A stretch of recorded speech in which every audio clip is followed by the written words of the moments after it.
Hello mga ka-NFT, so para sa video na to, share ko sa inyo ilang tips para mas madali kayo magpa-level dito sa Nightcross. So first tip natin guys, nahihirapan ba kayong patayin itong mga quest boss? So marami pong nagme-message sa ating community na paano daw nila pinatay yung boss, paano daw matatapos yung quest. So share ko sa inyo guys yung ilang tips na narinig ko sa community, yung ginawa nila para matapos nila yung mga bosses. Una yung gawin guys, bumili kayo ng mga skills, lalo na yung mga passive skills.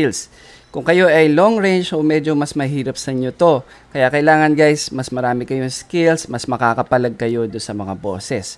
So ituturo ko sa inyo guys kung saan kayo makakabili ng skills. So pag nasa town kayo guys, meron kayo ditong mga listahan ng NPC. So hanapin nyo lang yung skill.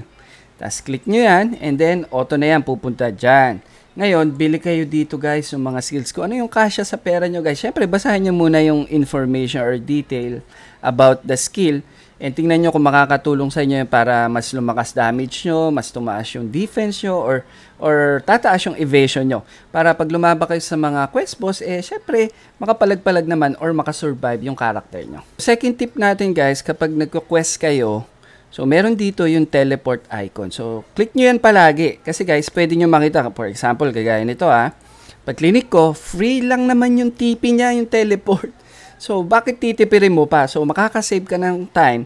So, yung time na masisave mo, mas magagamit mo yun sa pag-grind dito sa game. So, click natin confirm And then, ayun na. Nandito na ako sa town. So, kesa yung hinayaan ko lang na tumakbo yung aking character. So, third tip natin guys, pagsisetup ng auto skills. So, click nyo dito sa book nyo.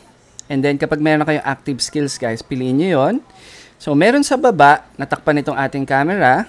Meron dyan yung parang arrow pointing down, click nyo yon, and then iilaw na tong quick slots nyo.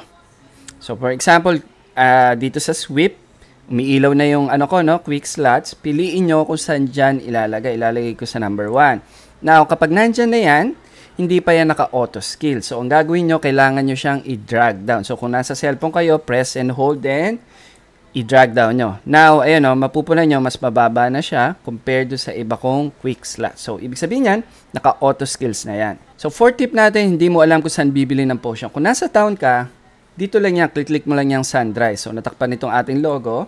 So, Sunrise, dadaling ka na yan sa NPC na nagbebenta ng potion. Pero kunwari, wala ka sa town, ang gagawin mo naman, click mo yung bag mo, open mo yung inventory, and then click mo yung pinaka-item.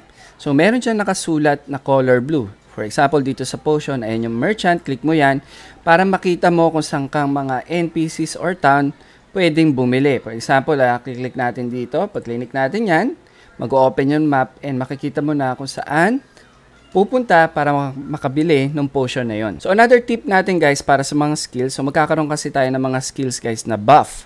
So, ang gagawin natin guys, ganito So, pupuntahan nyo yung pinaka-skills, tapos hanapin nyo ito, yung on and off. So, click nyo dito para mag-turn on yan.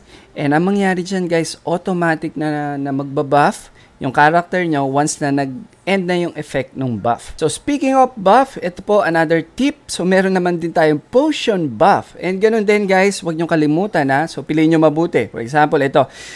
Nakikita nyo guys, umiilaw. So, ibig sabihin naka-automatic na yan. Ko-consume ng aking character once nag-end yung effect ng buff.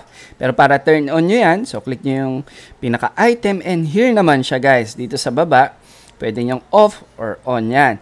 So for example, ito dito naka-turn on. So click nyo yan and then you just have to click here para mag-auto pots kapag natapos na yung pinaka-buff. So panguling tip natin guys, kapag nakakuha na kayo ng mga talisman nyo, so upgrade nyo na yon. Guaranteed naman yung yung talisman na makukuha natin. So pwede niyo check sa character slots nyo. And dito yan. So ayan, nag-upgrade na ako ng aking mga talisman. So yung share ko pa dito, bukod dyan sa i-upgrade nyo yan. So itong artifact na to guys, itong Holy Relic. So isa lang yung na-receive natin. Hindi ko alam kung as we move along with the quest, makakakuha pa tayo niyan.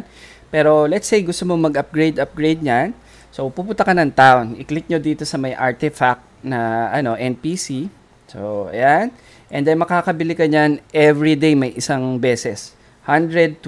Ayan na sold out na sa akin. Meron pa dito pero ibang ibang currency yung gamit Pero pwede ka rin bumili using this currency.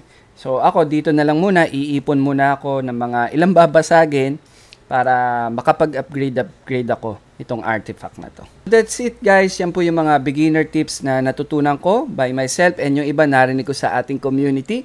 So I hope na yung ilang tips dyan makatulong sa inyo. So thank you so much guys for watching this video. Kung na-enjoy nyo po yung ating video at natulungan kayo, don't forget po to hit the like and subscribe button. So lagi po natin tatandaan na ang pag-invest sa blockchain ay high risk, kaya invest wisely, invest your extra money on.